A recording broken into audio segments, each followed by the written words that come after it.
Y no tiene ningún misterio, porque la organización era clandestina, pero sus integrantes, la mayoría, vivía como personas normales.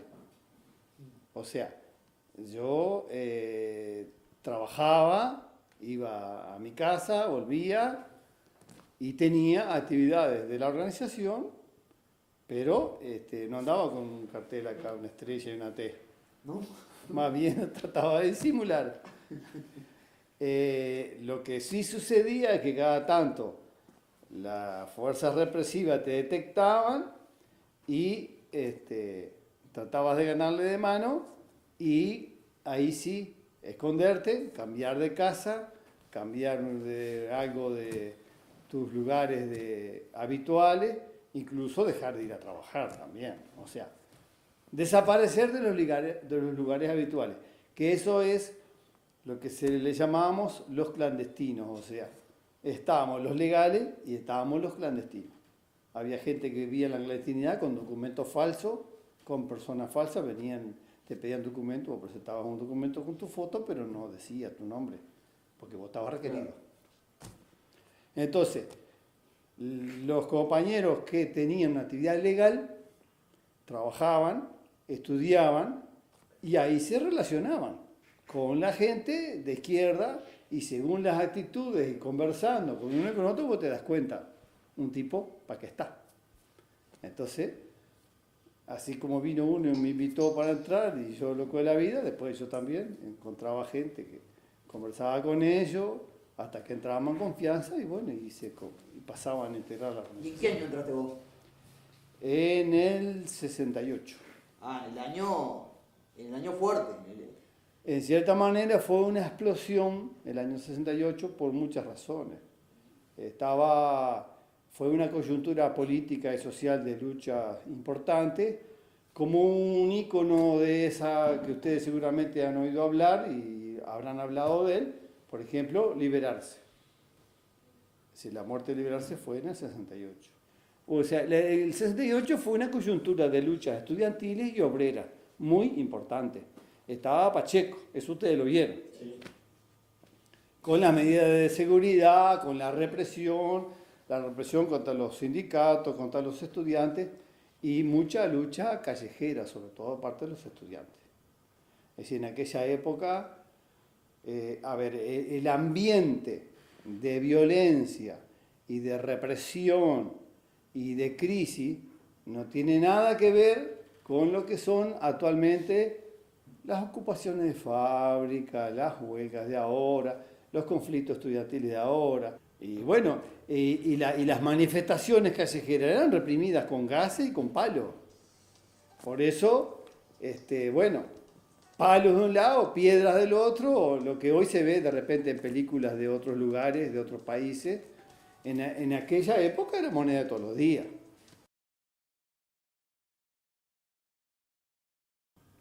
O sea, había estudiantes y trabajadores, para hacer así sencillito. Había de todo. Había cura, había monja, había muchas mujeres, por suerte. ¿Tenían la misma participación que los hombres? Exactamente la misma. O sea, participaban en todas las tareas y en todas las acciones, lo mismo los hombres que las mujeres. No había distinción. ¿Y hubo alguna operación media complicada en la que hayas participado, algo? No, nosotros en general no hablamos de actitudes personales, digamos. Por eso siempre hablamos del abuso, porque es algo muy colectivo, donde todos participamos y tuvo muchas características justamente de lo que era un organismo colectivo, muy disciplinado, porque 111 tipos que durante un lapso de tiempo está haciendo agujeros, agujereando las paredes, vigilando, sacando medidas, en fin, todo un trabajo colectivo que fue muy también, aparte de haber sido algo de mucha prensa, el trabajo en sí fue un logro importante por eso.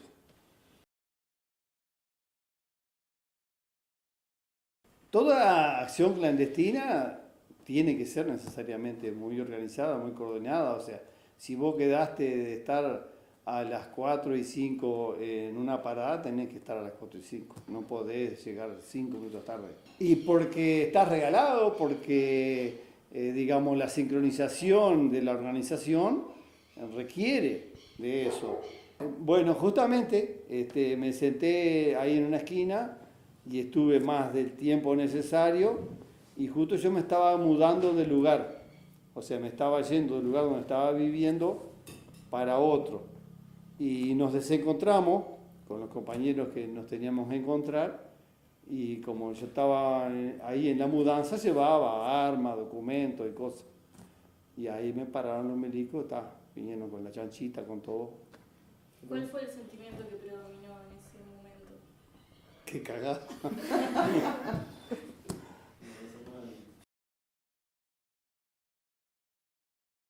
Y era como si, era como una comunidad, o sea, nos compartíamos todo. El tema de la comida en la cárcel era espantosa, pero realmente mala.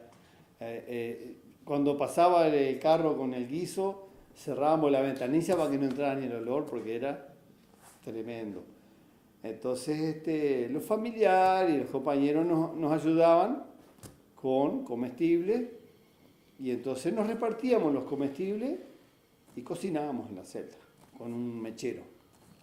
¿Un primo sería o no? Mechero. Menos que primo todavía. Sí. Después, ¿por qué pasa? Los reglamentos de la cárcel es muy antigua, ¿no? Principio del siglo. Y los reglamentos también eran antiguos. Entonces, el quemador tipo primo estaba prohibido. Bueno, un aparatito mucho más chico, argentino, marca Bram Metal, todavía me acuerdo, que con eso cocinaba. Y la situación de la cárcel en ese periodo previo al abuso con la cárcel posterior era totalmente diferente también. Totalmente diferente, es decir, por ejemplo, teníamos radio, que estaba prohibido tener diario, por los reglamentos antiguos, pero cuando se hicieron los reglamentos no había radios portátiles, entonces nosotros teníamos radio. Y claro, las condiciones de la cárcel, obviamente ninguna cárcel es buena, la comida, ya les digo, la situación era jodida. Y nosotros cada tanto actuábamos como un sindicato. Hicimos yo no me acuerdo si hicimos 2 o 3 huelgas de hambre. Pero las huelgas de hambre que hicimos fueron de 2 días. A los 2 días enseguida venían los milicos a conversar. No, muchachos, a ver, viste, hasta el ministro fue una vuelta a hablar con nosotros porque estábamos haciendo huelga de hambre.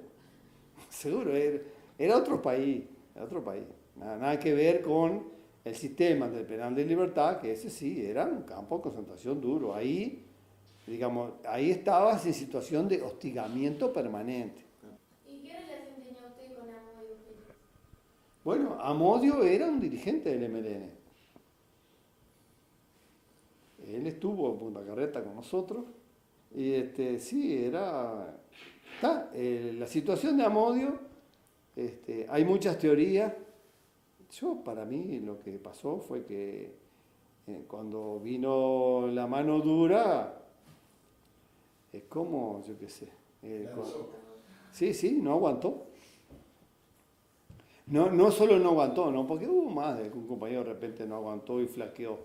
Pero hubo 3 casos que se pasaron para el lado de los milicos. O sea, que eran realmente traidores. Que fue Amodio, la compañera de él, Alicia Rey Morales, y Piris Bude. Así caso de esa naturaleza hubo 3. ¿No? ¿Y cómo fue el tema de planear todo, el tema de los cálculos y todo eso? Porque Bueno, la fuga fue un plan B. El primer plan era la lógica de todas estas situaciones. Hacer un túnel desde afuera de la cárcel, una casa que estaba a un par de cuadras, y empezar a excavar. Cuando empezó esa operación que se llamó Operación Manganga, los cálculos fallaron, o sea, lo que se pensaba, yo no me acuerdo ahora, X tiempo, ponerle que te dijeran, bueno, para fin de año está terminado, nos vamos en Navidad, se fue estirando la cosa, y la represión en la cárcel fue aumentando, o sea, los milicos cada vez tomaban más medidas de seguridad, de las requisas, seguridad con las visitas. Entonces, nosotros nos impacientamos y empezamos a pensar un plan B. Hasta que, bueno, discutiendo cómo hacer, cómo se podría hacer, todo lo demás. ¿Cómo se discute eso en la cárcel? Bueno, si nosotros vos estás preso, ¿cómo se juntan a discutir? salíamos a los recreos.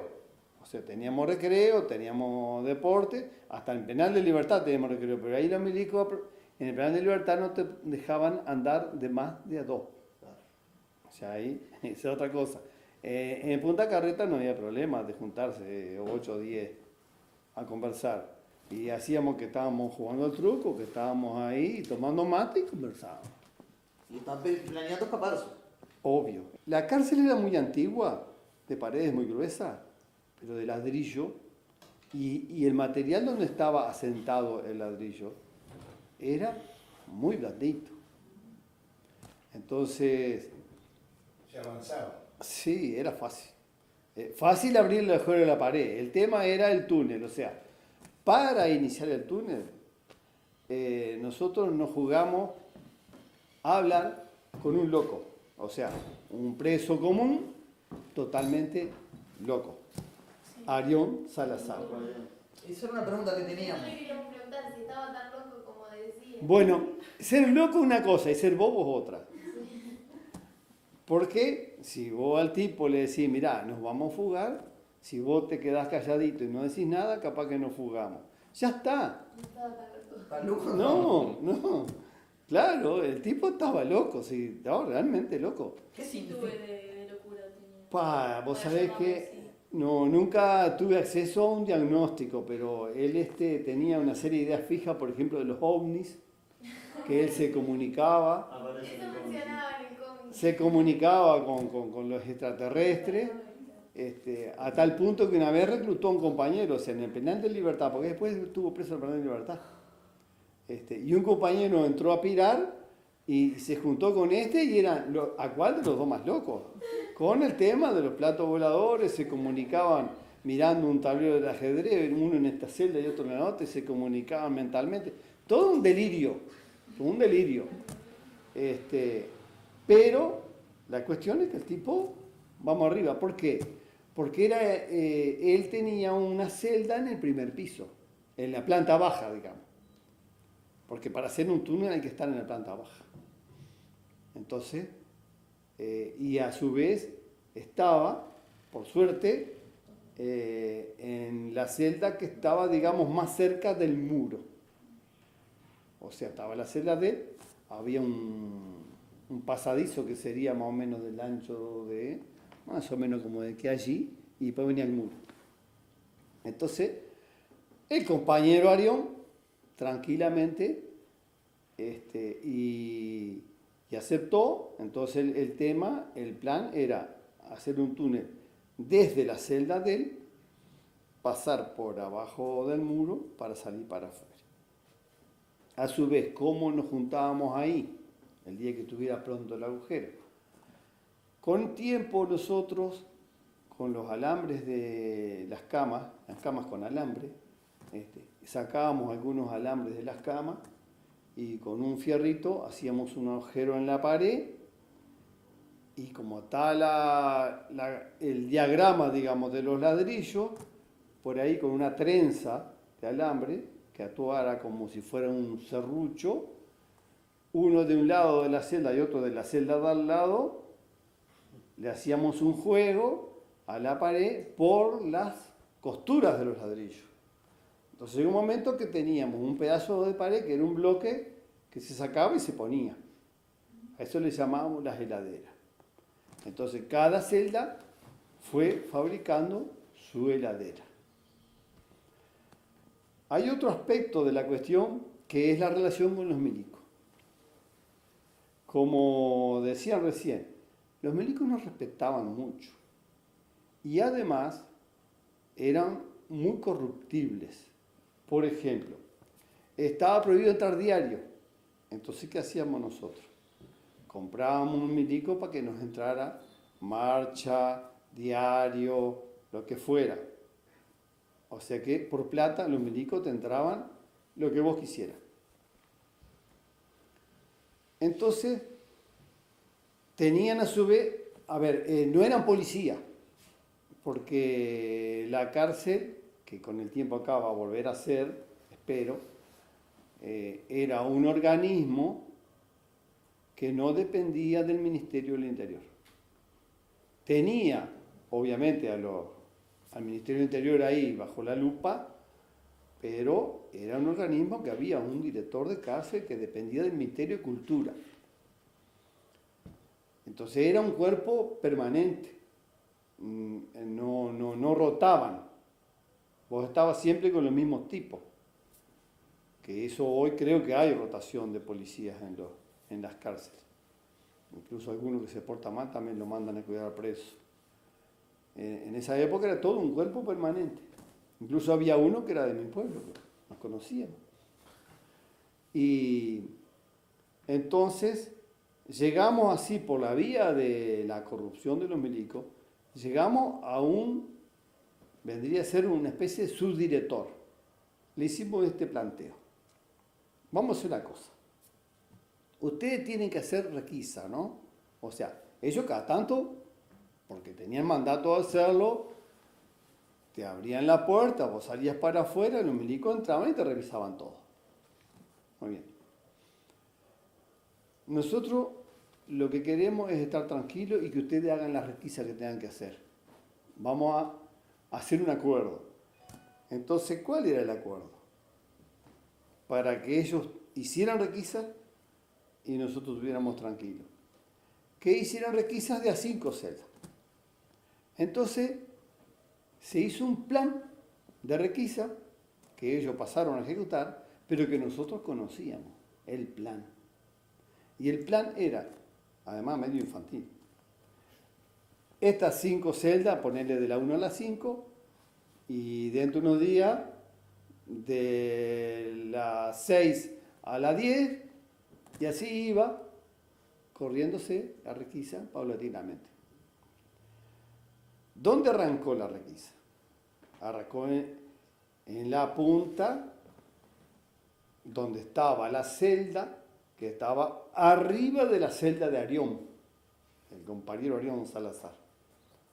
Entonces, cuando arrancó, después que pasó esa requisa, los compañeros inmediatamente hicieron el agujero en el piso, que venía a ser el techo de la celda de Arión, poniendo una tapa falsa, o sea, fabricando con yeso, con distintos materiales, una tapa que se sacaba y se ponía.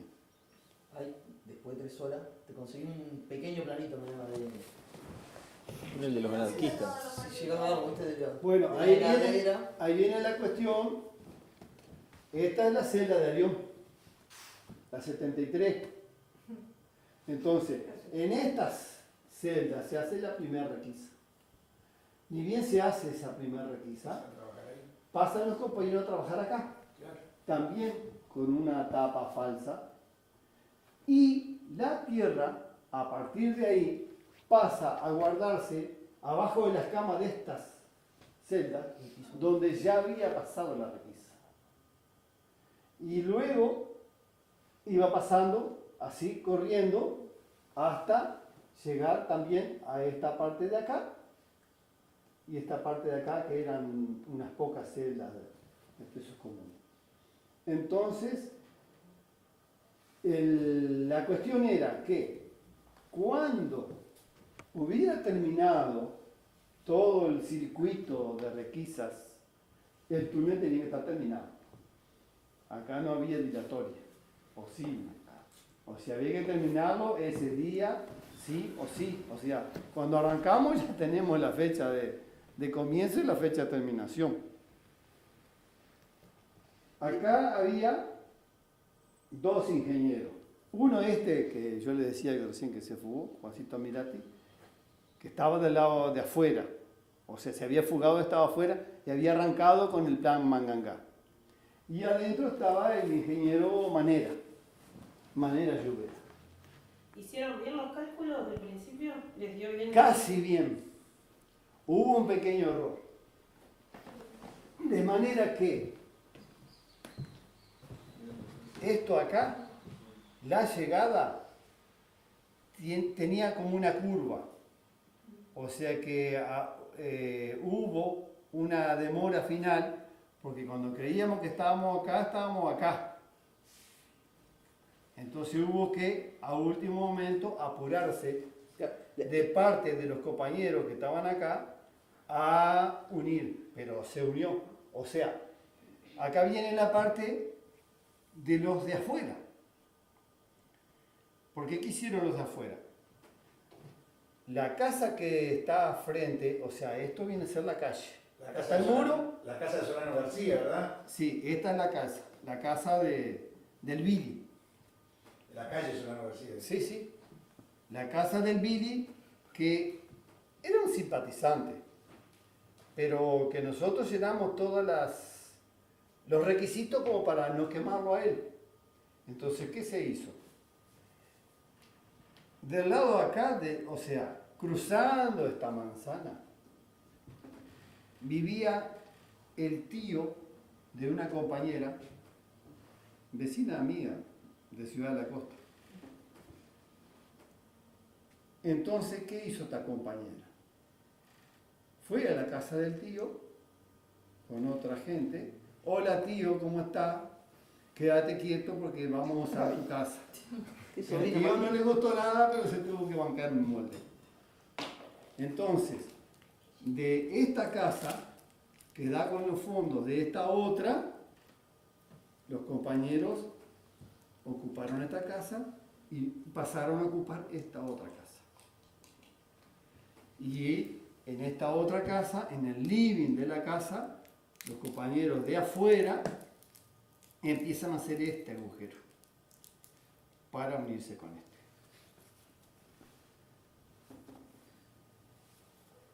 Después, a ver, de lo que hicimos hasta acá, no sé si hay alguna duda, porque Sí, yo voy, antes que te escapes, no queremos que te escapes todavía, pará. yo voy Espera, no dando te- grandes pasos. No te porque, escapes.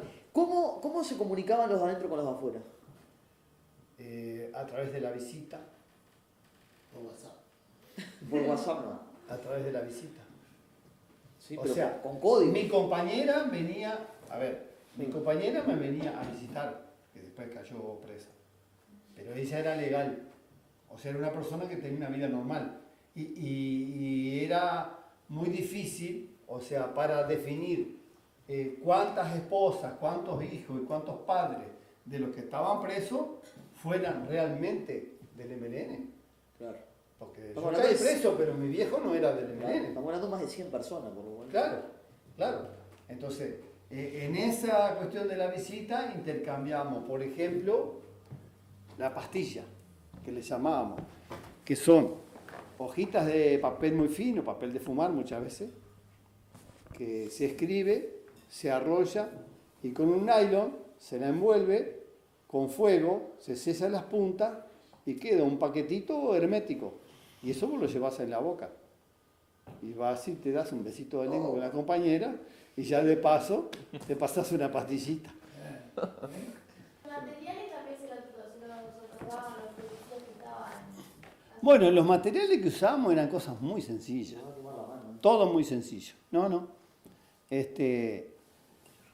Ahí, por ejemplo, en el penal funcionaba una herrería. Y ahí el tráfico, o sea, el tráfico ilegal, digamos, de materiales, es moneda corriente que no la inventamos nosotros, más en aquella época, ¿no? De obtener los recursos necesarios, una palita, cartones para hacer un ducto para darle aire a los compañeros que están abajo, acabando el muro, porque llega un momento que hay que, con un fuelle, impulsar aire de afuera porque es un aire, es decir, el túnel es así, vas en 4 patas, no vas caminando. Entonces, al gordo Riera nosotros le decíamos, oh, gordo, me parece que no pasaba en el muro, trataba de correr, ¿eh? El gordo corría todos los días en el patio para bajar los kilos, tenía miedo. Sí, ¿no? Y después ¿Participaban todos del túnel? los que nos fugábamos, sí. A ver, no, en la construcción del túnel no, era un equipo muy pequeño. Ahí está. No. Principalmente compañeros del interior que tenían poca visita, que incluso nos pasó una vez, que estaba Bandera Lima, el compañero que escribió el folletito ese, un peludo, lo venían a ver cada 1500. Era Artigo, ¿no? Sí. Y una vez estábamos en eso y lo llaman los milicos, Bandera Lima, pasa el mundo. ¿Y dónde estaba Bandera Lima? Estaban en el mundo. Allá adentro. Sí. Negro de tierra, ¿no? Bueno, está, pero eso. ¿Y cómo explicás después salida? Bueno, está, no, pero Tierra la te cabeza. sacás toda la ropa, te pasás toda esa mojada, yo qué sé, ¿viste? No, zafamos, de eso zafamos bien. ¿Cómo Siempre. manejaban los nervios? Sí que había. Y bueno, esa es una de las cosas más difíciles de explicar porque vos las vivís y si no las vivís no es fácil. Porque mucha gente, me ha dicho a mí, le dicen a los compañeros, yo no hubiera podido, yo no hubiera soportado, yo no me hubiera animado. No somos seres extraterrestres extraordinarios con un valor fuera de serie. Superman no existe. Lo de Schwarzenegger es todo mentira. Claro, vos lo que tenés, a ver, una convicción de que hay cosas que hay que hacerlas. Y después las vas haciendo. Yo no diría inconsciencia, diría que no te tenés a pensar, y si me pegan un tiro, porque si te pones a pensar, te quedas en tu casa, chau. O sea, eso no lo pensás. Sabés que puede pasar. Incluso cada tanto ves chiflar una bala, pero... ¿Y cómo hace la gente que va a la guerra? Gente normal, común y corriente, que no va ni por la idea, ni por la patria, va porque lo obligan, lo agarran y dicen, vos vas a la guerra. Y el tipo va a la guerra y se hace matar, porque está ahí, no le queda otra. Acá la diferencia es que sos vos que te obligás, no es que te obligan, te obligás vos. Pero después que estás en el baile es casi lo mismo. No quiere decir que una vez no te cagues, ¿no? Porque Claro. también, un susto te podés llevar en cualquier momento. La historia del túnel de los anarquistas. Bueno, yo de eso sé capaz que es lo que saben ustedes. En un momento nosotros haciendo el túnel nos cruzamos con el túnel de los anarcos. Ahora, ese sí fue hecho de afuera hacia adentro. O sea, ellos pusieron una carbonería, que en esa época se usaba mucho, en todas las casas se usaba mucho el carbón como combustible, y en la industria. Entonces tenían una carbonería, vendían carbón. Con el tema de la carbonería, tenían facilidad para salir con los carros con la tierra. O sea, salía un carbón y abajo iba la tierra del túnel que estaban. Bueno, otra cosa que había que tener era un sistema de iluminación con 6 volt, lamparitas, pilas, iluminación, todo el túnel, todo el trayecto. Y bueno, el tráfico de las bolsas de tierra. Hubo compañeros que a último momento ya no tenían dónde meter tierra, la metieron por el water. Tiraron las cajas. Taparon los caños. ¿Todos los tupabonas que estaban dentro de la cárcel salieron? No, porque había 2 hileras de celdas. O sea, todavía hoy en el shopping vos podés ir ver lo que es la nave. O sea, tenés todos locales acá y locales acá, cuando vos estás en el patio ahí adentro. O sea que, bueno, casi todos los penales son iguales. O sea que, de a poquito, algunos compañeros fueron intercambiados, porque ahí la dirección hace una valoración, bueno, si nos vamos a fugar más de 100 y somos 150, alguno va a tener que dar. Y ahí hay que elegir, mala suerte. ¿Te tocaba o no te tocaba? Y los compañeros que no se fugaban, casi ninguno estaba enterado. Ah, ¿no? Muy poquito. Claro, porque los cambios de celda, como nosotros estábamos organizados, no era que yo me voy con aquel, o sea, la dirección manejaba los cambios de celda. Y después vos, la dirección te probaba un cambio de celda, después vos ibas y le decías a los milicos, bueno, yo me quiero cambiar en la celda para allá, y se podía hacer.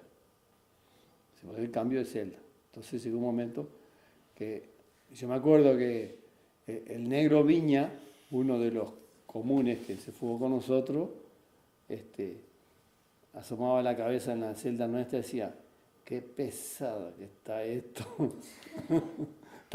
Esto se va a hacer así. Claro, algunos vieron que, ¿qué pasa? Todos los pesados están de este lado, ¿no? Claro, se va. ¿Cómo se- Todos los peces gordos estaban de ese lado. Y fue más de un preso común se escapó. ¿Cómo fue eso? Y sí, la relación con los presos comunes es todo un capítulo, ¿no? Entonces, claro, el tipo del rapiñero es el pesado y el que más se hace respetar adentro. Y ahí están los caudillos, los dirigentes. Y nosotros fuimos cultivando, porque ellos vieron cómo nos comportábamos nosotros. Y tenían mucho respeto por nosotros y vieron cómo nosotros nos comportábamos entre nosotros. Que no andábamos a la puñalada, no nos peleábamos, socializábamos todo. A nadie le faltaba nada. No había ricos y pobres. En la cárcel hay ricos y pobres. Claro. Entre nosotros no había ricos y pobres. Entonces eso a los presos les llamó mucho la atención. Y el hecho de que los milicos nos respetaran, el hecho de que nosotros si hacíamos una huelga de hambre, era general, no fallaba uno. Estábamos todos haciendo una huelga de hambre. Entonces de esa manera nosotros empezamos de a poquito a inculcar entre ellos también la formación de una especie de sindicato, de los presos. Se formó una comisión, pero también nosotros logramos, peleando con los milicos, mejores condiciones de vida para los presos. Para todos. Para todos. Porque había presos que vivían en condiciones muy inhumanas. Les llamaban los excluidos. O sea, había 7 o 8 presos que los milicos consideraban muy peligrosos, entre ellos uno que estaba totalmente loco, también el loco Sosa, que salían al recreo solo, de a uno. Cuando no había nadie en el patio, sacaban a uno. Uno era el Chueco Maciel, otro era el Chamamé, un amigo del Chueco Maciel, con el cual nosotros hablábamos. O sea, prácticamente no nos veíamos, pero nos hablábamos, hablando por la ventana, es decir, una ventana de una celda, hablando hacia afuera, hacia el patio, el que está en la ventana de abajo, te oye. Y nosotros logramos denunciar esa situación de los excluidos y logramos, incluso el caso del loco Sosa, el tipo estaba loco, y logramos que lo dejaran salir al recreo con nosotros. El loco, ¿viste cuando sueltan un perro de la cadena? El loco daba vuelta a carnero en el medio del patio y decía, ¡viva el Che Guevara! No tengo ni idea. Seguro. Sí.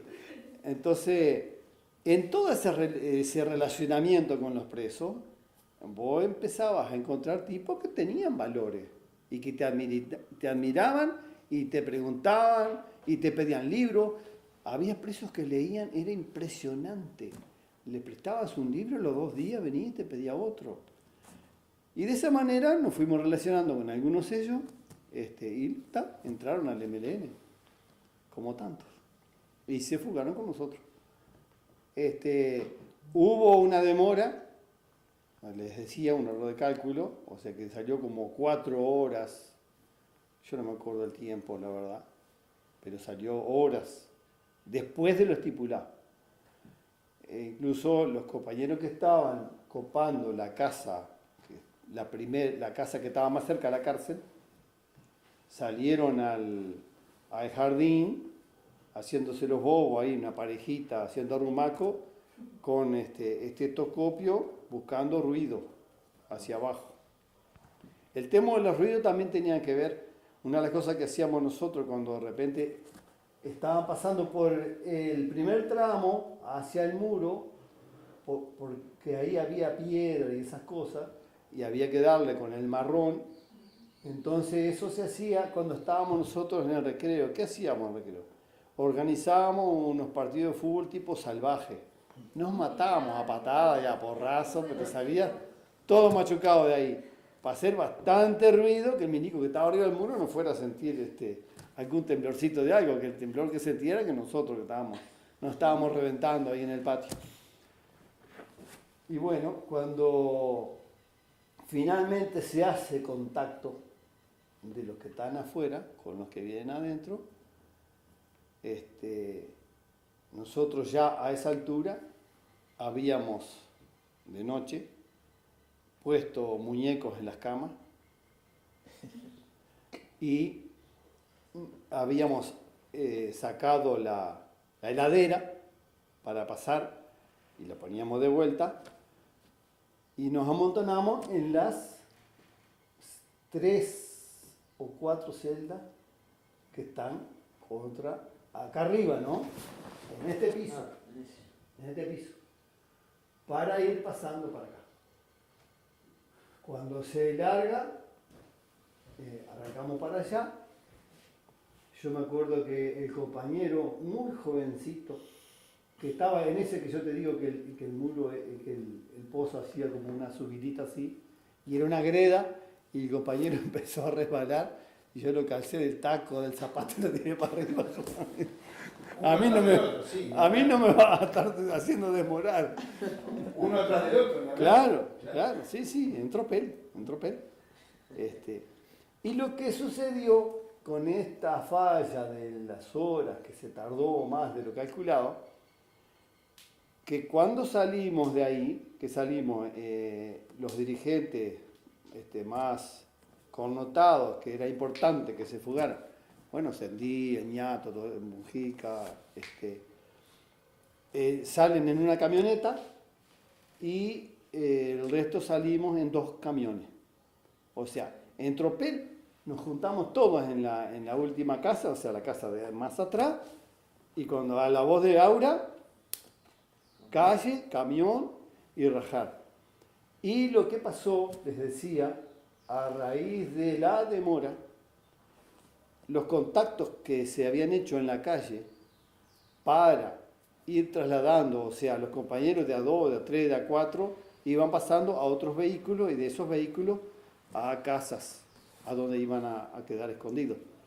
Y el camión donde yo iba perdió todos los contactos por la demora. Entonces se toma una decisión en el momento y nos vamos todos en el mismo camión hasta Shangri-La. Cuando al rato de que nosotros nos vamos, el Billy, que vivía en la casa que está frente al muro, sale, como que se liberó de las ataduras y todo eso, y le dice al milico del muro: se fugaron los presos. Y me dijo: anda a dormir, mamá. No, pero en serio. Bueno, mire que no me queda pelota. Y entonces la noticia llega, bueno, no sé cómo, si por el milico ese, por este loco que estaba gritando, ¿qué? Porque además le habíamos dicho, ¿no? Después que nos vamos, vos. Si no, quedas cómplice. Claro. Y llaman de jefatura. A ver, tenemos información de que se escaparon los presos. Acá no pasa nada, está todo tranquilo. A ver, usted está seguro, bueno, se arma toda una discusión. Y mandan un médico que vaya y mire toda la celda. El médico mira, están durmiendo. Están todos los muñecos durmiendo, nadie se movía. Las puertas enteras, hermano, todo cerrado. Sí, la puerta cerrada. Claro, sí. Y pum, abre una ventanita así, mira, están todos. Bueno, allá al rato otra vez, de jefatura de policía, los putean todos los milicos. Mal. Nosotros sabemos que se fugaron los presos, Entonces, ¿qué hacen? Van y abren celda. Y ahí se encuentran con los muñecos. Ay, ay, ay. Y ahí, a esa altura, nosotros, la mitad, o sea, el camión donde yo iba, en Shangri-La, ya amaneciendo. Bajándonos de un camión y metiéndonos todos en un chalecito que tenía otra piecita al fondo, todos amontonados ahí. Ahí los milicos cierran Montevideo. A todo el que salía de Montevideo lo revisaban.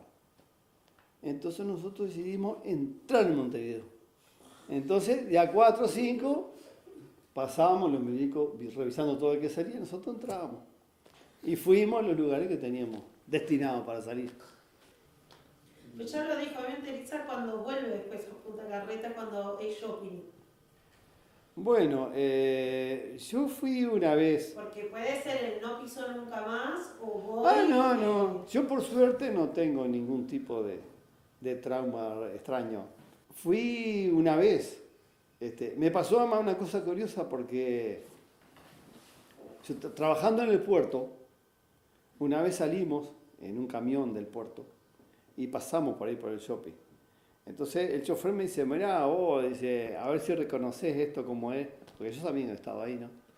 Y el otro, estaba con nosotros, compañero muy macanudo, pero medio bruto, empezó a contar la fuga. Ah, la contaba él.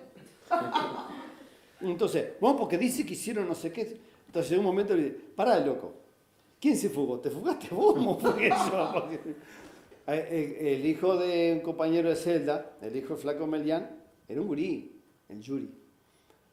Y va a la visita, ya estaba Sendik preso. Entonces va a la visita. La primera dice, papá, dice, ¿cuál es Sendik? Entonces el Flaca le dice, ¿a qué te decís? Anda, ese viejo gordo va a ser Sendik. Si no era tipo Schwarzenegger, no. Claro, no se ríe. ¿Qué reflexión final me puede decir usted hoy día de todo lo que vivió y ver esos compañeros suyos que yo creo que el único caso en el mundo han llegado donde han llegado, a gobernantes de un país, que no debe ser fácil digerir eso, ¿no? Emocionalmente me estoy preguntándole. Y bueno, todas las historias de todos los pueblos están de alguna manera pautadas por derrotas y victorias. Son más las derrotas, lamentablemente, que las victorias. Los comienzos nuestros después de la dictadura, comienzo de la democracia, fueron muy humildes. Hacíamos las mateadas, juntábamos capaz que 3 veces más de lo que son ustedes acá. Cuando iba a hablar Mujica en una mateada, en una feria, en un patio, por ahí. El bebé se reunía por general con muy poca gente. Y después viene, claro, un crecimiento político, es todo un proceso que en cierta manera también es un caso bastante excepcional, porque en otros países, lamentablemente, nosotros nos quejamos de la dictadura y hacemos bien en quejarnos. Ahora, Argentina y Chile fue un cementerio. O sea, la camada dirigente fue descabezada totalmente. Más un grueso importante de militantes. Y si miramos lo que fue Guatemala, Colombia, es decir, son situaciones donde se produce realmente un corte. En el Uruguay nosotros tuvimos la capacidad de reconstruir las fuerzas, de recuperarnos y de arrancar nuevamente. Fuimos derrotados y ahora tenemos... Tuvimos a Añato mandando los milicos verdes, al Bicho mandando los milicos azules, al Pepe del presidente de la República. ¿Qué más querés? Yo me puedo morir tranquilo mañana mismo, que yo ya está. ¿Sí? Bueno, muchas gracias, Canario, Por favor. por esta charla que para mí estuvo buenísima. Estuvo fácil la cosa. Bueno, muchas gracias. Un aplauso para hacer.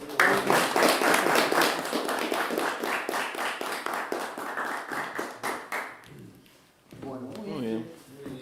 Además le salió barata. ¿Hacer un Porque café? estas historias yo las he hecho con un asado. Un bracafé. Bueno, pero ahora le hizo